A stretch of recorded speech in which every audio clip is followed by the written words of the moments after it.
नमस्कार, आप देख रहे हैं देश न्यूज। मैं हूं आपके साथ मीनाक्षी। स्वागत करती हूं आपका हमारे विशेष कार्यक्रम रियल एस्टेट की रियलिटी में। जी हां, तो फिर मैं एक बार अपने दर्शकों को बता दूं, वैसे तो लगातार देश न्यूज बिल्डरों और कॉलोनाइजर के काले कारनामों से आपको उजागर करता रहा है। साथ ही चाहती हूँ कि यदि आपको बिल्डर सताए तो हमें ज़रूर बताएं। इसी के साथ कार्यक्रम की शुरुआत करती हूँ। जहां एक तरफ आम लोग बिल्डरों के स्कैम से आसानी से फंस जाते हैं, वहां आपको जानकर हैरानी होगी कि करोड़ों के मालिक सेलिब्रिटी खुद इनके द्वारा दिए धोखों से नहीं बच पाते हैं। इसी पर चर्चा करेंगे आगे। वहीं आपको बता दें, स्कूप सीरीज के जरिए हाल ही में लाइमलाइट में आई करिश्मा तन्ना के पति से जुड़ी बड़ी खबर सामने आई है।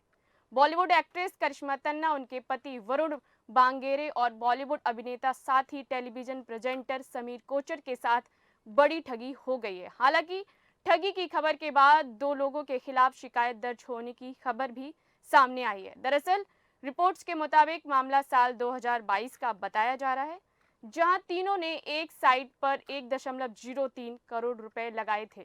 इसके बाद समीर ने करिश्मा तन्ना और उनके पति को इसके बारे में बात करते हुए बताया। दोनों ने 2 फ्लैट लेने के लिए आरोपी को एडवांस पेमेंट दी थी और बाकायदा एग्रीमेंट भी किया था। वहीं आरोपी ने यह है कि उसी फ्लैट को इन्हें बेचने के बजाय किसी और को बेच दिया। साथ ही बताया जा रहा है कि मामला तो तब गरमाया हुआ जब आरोपी ने समीर कोचर को कांटेक्ट कर कहा कि उन्हें कुछ लोन चुकाना है, जिसके लिए उन्हें कुछ पैसों की जरूरत है और वो 2 फ्लैट बेचने को तैयार हैं। मामले के खुलासे के बाद करिश्मा तन्ना, वरुण मंगेरा और समीर कोचर ने रियल एस्टेट डेवलपमेंट फर्म के मालिक और इसे चलाने वाले दंपत्ति के खिलाफ 1.3 करोड़ रुपए का धोखाधड़ी का मामला दर्ज करवाया है। हालांकि मामले की जानकारी मिलने के बाद मुंबई पुलिस ने इस मामले में जांच शुरू कर दी है, लेकिन सबसे अहम बात तो यह है कि जहां कुछ अनपढ़ लोग इस तरह के स्कैम से फंसते हैं तो लगता है सच में कुछ चूक हुई, लेकिन वहीं खुद सेलिब्रिटी इस तरह के जाल से नहीं बच पाते हैं। इसी पर अधिक जानकारी के लिए हमारे साथ जुड़ चुकी है हमारी सहयोगी साक्षी जी। साक्षी जी, नमस्कार। नमस्ते। जी, मैं आपसे पूछना चाहूंगी कि इस पूरी प्रक्रिया पर आपकी क्या प्रतिक्रिया है कि जहां आम लोगों को तो छोड़िए, जो सभी कानूनी कार्रवाई से वाकिफ सेलिब्रिटी भी इस तरह के स्कैम का शिकार हो जाते हैं। जी बिल्कुल मीनाक्षी, मैं आपको बताना चाहूँगी कि ये जो मामला आप बता रहे हैं, जी ये 2022 समथिंग का है। जी इसमें जी 2023 को मुंबई में अंधेरी पुलिस स्टेशन में एफआईआर दर्ज कराई थी, जी जी है ना? तो जी जो अभिनेत्री हैं, मतलब देखा जाए तो ये तो सेलिब्रिटी हैं, है जी ना? इनके बिल्कुल पास तो मतलब समझिए कि पूरा समुद्र है, बिल्कुल। देखा जाए तो। एक कहते हैं ना कि एक समुद्र से अगर एक बाल्टी पानी निकाल लिया जाए, जी तो समुद्र में कभी कमी नहीं आती, है जी ना? तो उनको हालाँकि थोड़ा तो उनको लगा, क्योंकि जब हमारे पास से जब कोई चीज़ जाती है तो हमको लगता है कि हाँ, हमारी मेहनत की कमाई चलेगी, तो थोड़ा तो दुःख होता है, बट जी इतना फ़र्क नहीं पड़ता। जी लेकिन जहाँ पे हम बात करें एक गरीब फैमिली को लेकर या जी एक गरीब इंसान को लेकर, जो कि अपनी दिन भर की मेहनत मज़दूरी करके अपनी पूरी ज़िंदगी भर पैसा कमाता है, ये सोचकर कि हम एक दिन घर बनाएँगे। एक घर देखा जाए तो एक हर इंसान का सपना होता है, हमारा भी होता है कि हाँ, एक घर बनाएँगे अपनी मेहनत की कमाई से। जी और जब पूरी मतलब मेहनत की कमाई गरीब का देखें तो एक छोटा-सा घड़ा भर के पानी इकट्ठा होता है, जी और जब वो कोई घड़ा चुरा कर ले जाता है, जी पागल बना के या बेवकूफ़ बना के वो घड़ा जब कोई ले जाता है, तो फिर समझिए कि गरीब का तो सब कुछ ही चला गया। जी फिर ऐसे में क्या होता है कि वो सुसाइड करते हैं, और भी ऐसी चीज़ें होती हैं, आत्महत्या कर लेते हैं, या फिर किसी को बोल नहीं पाते, कुछ भी बहुत सारी बातें हो जाती हैं, या फिर शराब का वो शिकार हो जाते हैं, ड्रिंक करने लगते हैं, और भी बहुत सारी चीज़ें हो जाती हैं। तो जहाँ पे देखा जाए तो कि मतलब गरीब को देख कर के अगर अमीर की तरफ देखा जाए तो उनको इतना फ़र्क नहीं पड़ेगा, लेकिन जहाँ पे बात गरीब की आती है तो उन्हें बहुत फ़र्क पड़ेगा। जी जी। जी साक्षी जी, आपने बिल्कुल सही कहा कि जहाँ गरीब जो लोग हैं, वो आम जनता है जो अपनी ज़िंदगी भर की कमाई एक घर, मकान, एक आशियाना खरीदने में लगा देती है, वहीं इस तरीके के बिल्डर्स, कॉलोनाइजर आके धोखाधड़ी का उनको शिकार बनाते हैं और उनसे पैसे लूट कर ले जाते हैं। आपको क्या लगता है कि जो भी रेप्यूटेड बिल्डर्स हैं, उनका पास असेसमेंट होना ज़रूरी है? क्योंकि उन्हें प्रावधानुसार लाइसेंस तो मिल जाता है, लेकिन उसके बाद वो इस दम पर फ्री हो जाते हैं और मन मर्जी के साथ धोखाधड़ी को अंजाम देते हैं कि अब लाइसेंस तो मिल चुका है, अब कोई कार्रवाई तो होगी नहीं, अब मैं बिल्कुल फ्री हो चुका हूँ। जी, बिल्कुल मीनाक्षी, पर ये जो आपने सवाल पूछा है, बहुत ही सही सवाल है अपनी जगह पे, और इस पे बात करना तो बनता है। जी। क्योंकि जहाँ पे लाइसेंस की बात आती है, तो ये तो काम सरकार का है। जी। ये तो सारी चीज़ें सरकार देखती है कि आपके डॉक्यूमेंट्स पूरे हैं कि नहीं। यहाँ जी। तक कि हम बात करें तो छोटा-सा, अगर हम कुछ भी जैसे छोटी-सी घर की चीज़ भी फाइनेंस कराते हैं, तो उसमें भी आपके डॉक्यूमेंट्स, आधार कार्ड, हुँ। पैन कार्ड और भी बहुत सारे डॉक्यूमेंट्स लग जाते हैं। जी। तो एक बिल्डर के लिए जितने डॉक्यूमेंट्स होते हैं, मुझे तो ज़्यादा आइडिया है नहीं, बट जो भी डॉक्यूमेंट्स होते हैं, उन्हें फुलफिल कराना चाहिए। जी। अगर सरकार उनको बिना डॉक्यूमेंट्स कंप्लीट कराए ही अगर लाइसेंस बना के दे रही है, हुँ। तो इसमें गलती तो सरकार की है। और बिल्कुल। पहली बात तो कि अगर ऐसे लोगों को, फिर तो सीधे सरकार पर भी सवाल उठता है कि या तो उन्होंने पैसे खा लिए हैं, रिश्वत लेके मतलब रिश्वत लेके जो लाइसेंस है वो दिया हुँ। है ना? बहुत सी चीज़ें आती हैं। लेकिन यहाँ पर इन लोगों ने जो लापरवाही की है, या लापरवाही जो करते हैं हुँ। लाइसेंस या डॉक्यूमेंट्स पूरे ना करने को हुँ। लेकर, तो इसमें या तो कोई गरीब इंसान फँस जाता है, और कोई क्या, कई लोग फँसते हैं। हुँ। अब आप बात कर लें सेलिब्रिटी की, हुँ। अब वो तो चलो पढ़ी-लिखी समझदार हैं, अच्छी बिल्कुल। फैमिली से हैं, उनको तो पता, हाँ, कि उनके साथ में धोखा हुआ, फ्रॉड हुआ, तो काफ़ी सारे धारा के तहत जो है एफआईआर भी दर्ज करा दी, जो भी चीज़ें हैं उनका तो प्रोसेस चलेगा, बट उन्हें इतना फ़र्क नहीं पड़ेगा। हुँ। बट मैं जहाँ आपको अभी बता रही थी कि बात जहाँ पे गरीब की आ जाए, तो गरीब को तो मतलब पूरी लाइफ, उनकी तो पूरी ज़िंदगी भर की कमाई कहें या जो भी, सब हुँ। कुछ ही चला जाता है। तो यहाँ पे बड़ी बात ये आती है कि पहले तो सरकार को इस चीज़ में सतर्क होना चाहिए। जी। सरकार को लाइसेंस देने से पहले, या ऐसी चीज़ें सामने वाले को दे रहे हैं लाइसेंस जैसी चीज़, इतनी बड़ी चीज़, तो पूरे डॉक्यूमेंट्स फुलफिल होने चाहिए। हुँ। आप बिना डॉक्यूमेंट देखे अगर लाइसेंस बना के दे दोगे, हुँ। तो फिर ऐसे तो होगा ही, क्राइम तो बढ़ेगा ही। जी। मेन चीज़ है कि जो पेड़ उगता है ना, वो जी। जड़ से, उसकी अगर जड़ अच्छी होती है ना, हुँ। तो पौधा बहुत अच्छा होता है। जी। लेकिन अगर जहाँ पे जड़ ही खराब हो ना, हुँ। तो वो पेड़ डैमेज हो ही जाता है। आप और हम बहुत अच्छे से समझ सकते हैं कि जी। अगर जड़ ही खराब होगी, तो फिर अब वो पेड़ में फल कैसे लगेंगे? मीठे बिल्कुल। फल वो कैसे देगा? सीधी-सी बात है।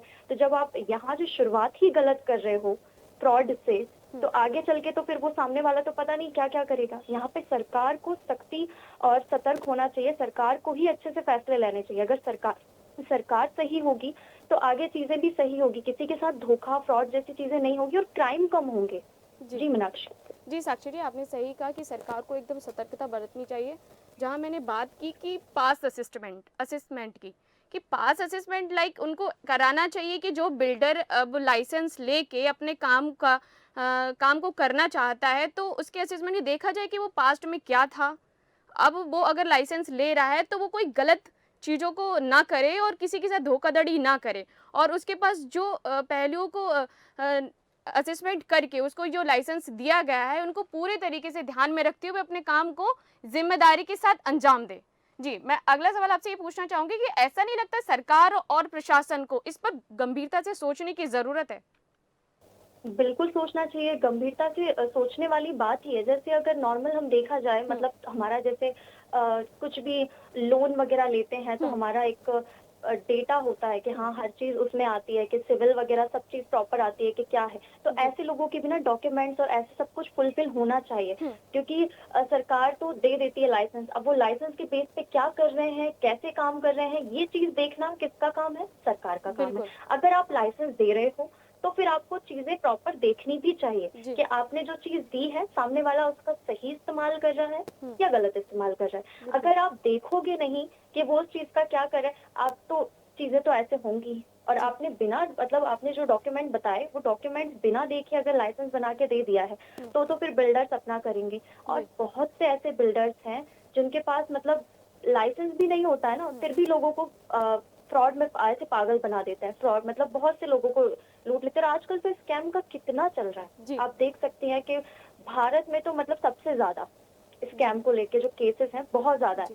अब हर जगह देखा जाए तो जैसे लोन देने के नाम पे आपको ठग लेंगे, हुँ। प्रॉपर्टी के नाम पे आपको ठग लेंगे, और भी बहुत सारी चीज़ें उसके नाम पे स्कैम हो जाते हैं। हुँ। बहुत सारी चीज़ें। तो पहली बात तो कि हमको भी इस चीज़ में थोड़ी-सी सतर्कता रखनी चाहिए। हुँ। अब कह सकते हैं कि चलो, जो लोग पढ़े-लिखे नहीं हैं, जो गाँव के हैं, जिन्हें इतनी चीज़ों का आइडिया नहीं है, उनका तो चलो ठीक है, लेकिन पढ़े-लिखे लोग भी अगर ऐसी बेवकूफ़ी करेंगे, तो फिर तो होगा ही।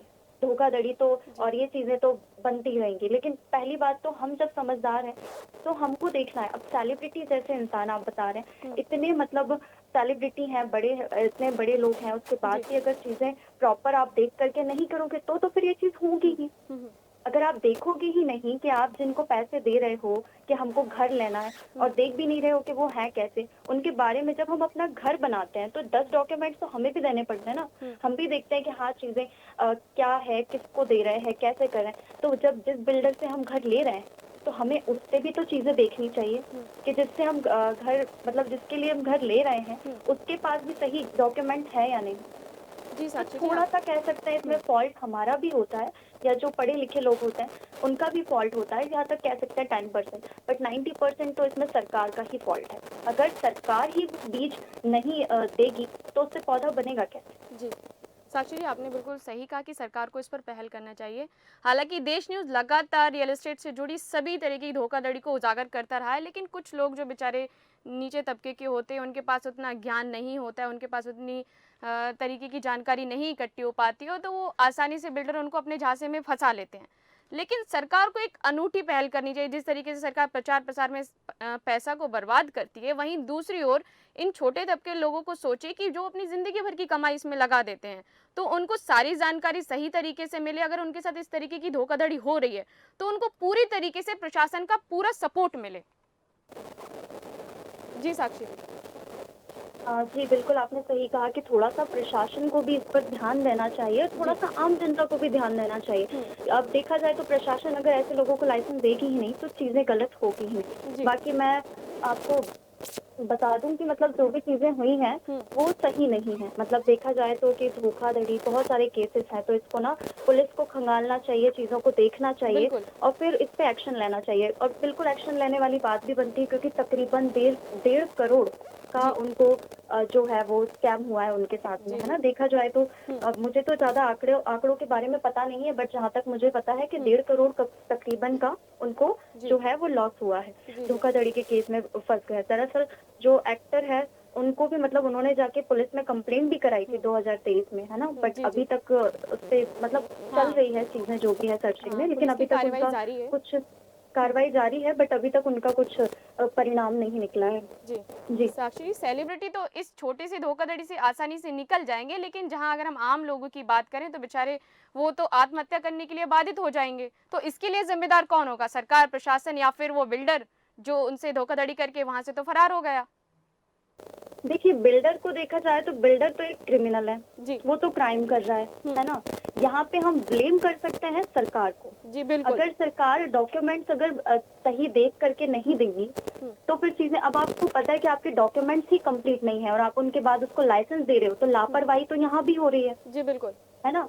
अब ये लापरवाही, चलो बड़ा इंसान तो जो रहेगा वो चलो छोड़ो, थोड़ा सा सदमा सह के चीजों को समझ के थोड़े टाइम बाद, साल 2 साल बाद इस चीज को भूल जाएगा, ठीक है कोई बात नहीं, वो कहेगा हम और कमा लेंगे। लेकिन जहाँ पे मैं बात कर रही हूँ गरीब इंसान की, जो अमीर इंसान होता है उसके पास समुद्र होता है, उसको फर्क नहीं पड़ेगा समुद्र में से 2-4 बाल्टी पानी निकाल भी लिया जाए तो। लेकिन जहाँ पे गरीब इंसान की बात आती है, वो बूंद बूंद जमा करके एक घड़े में पानी भरता है, और वो घड़ा ही अगर उसका कोई उसको बेवकूफ बना के वो घड़ा लेके चला जाए तो उसके पास बचा क्या? वही तो, वो बिल्कुल आत्महत्या करने के लिए बाधित हो जाएंगे ना। जी बिल्कुल। और ऐसे ही सुसाइड के केसेस जो होते हैं, ऐसे ही सुसाइड के केसेस बढ़ते हैं कि वो लोग क्या करें जब उनका सब कुछ ही चला गया, तो वो तो जिंदगी जीना मतलब सही नहीं समझते, फिर वो बोलते जिए कैसे, किसके लिए, क्या करें, बहुत सारी बातें होती हैं। जी साक्षी जी, हमारे साथ तमाम जानकारी को साझा करने के लिए आपका बहुत बहुत धन्यवाद। तो आपने देखा कि कैसे आम लोग तो छोड़िए, खुद सेलिब्रिटी तक धोखाधड़ी के शिकार हो जाते हैं। तो एक बार फिर से देश न्यूज़ अपने दर्शकों से अपील करता है, सावधान रहिए, सतर्क बनिए। फिलहाल इस कार्यक्रम में मेरे साथ इतना ही। आगे की जानकारी को जानने के लिए बने रहें देश न्यूज़ के साथ। नमस्कार।